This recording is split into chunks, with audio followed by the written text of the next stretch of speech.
there was just war everywhere. So most people lost a lot of things. You know, regaining actually what you lost and starting actually a new life. It was not actually a simple life.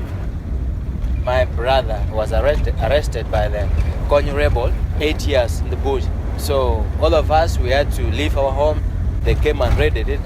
There was a night that they came, and my dad wasn't there. They looted a lot of things from our home, chicken, clothes, and animals, beating even my mother seriously. She was actually caught, she was beaten, and unfortunately, she was killed actually using...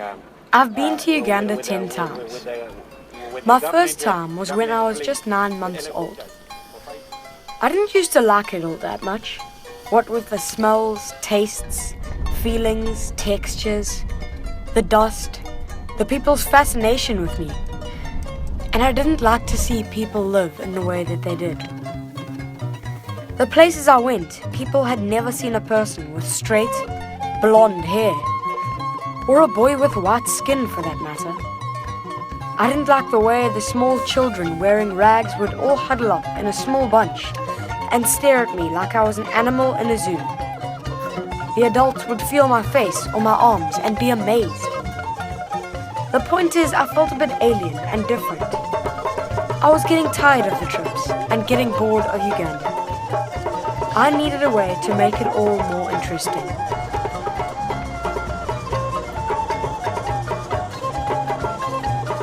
It was at this time I had started to love film and anything to do with film. Movies, cameras, editing, and telling stories. So last year, on our usual end-of-year trip to where my dad has his business, I decided that I could make a Uganda movie. A movie highlighting all the things in Uganda that we loved, or were special and different to South Africa. So I brought up my GoPro and my iPhone and just got straight into it.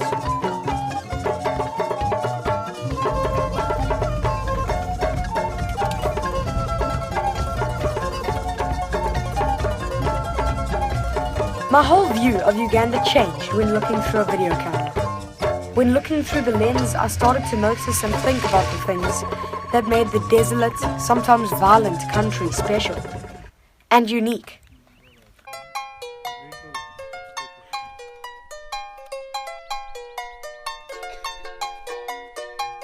Yeah, actually before the war, life was not very easy because people lived in terrible fears, fear of abduction of both children and adults.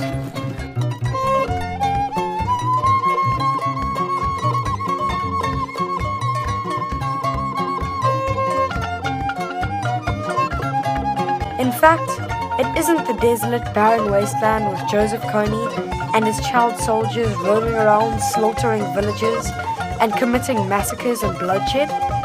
It is a place of peace.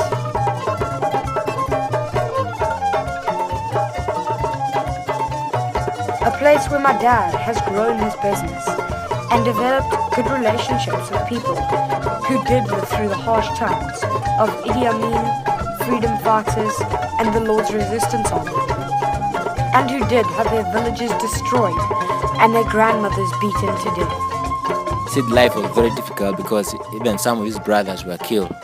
They said others were picked from home and they went ahead and they killed them from it. I knew this all before, but it had a whole new meaning now. And I learned it every day. I talked to and interviewed different people living their different lives, sharing their individual stories.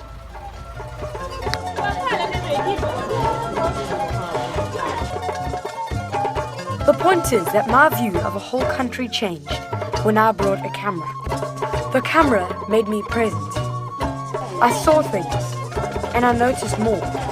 The light, expressions, the sounds. I was part of what was going on.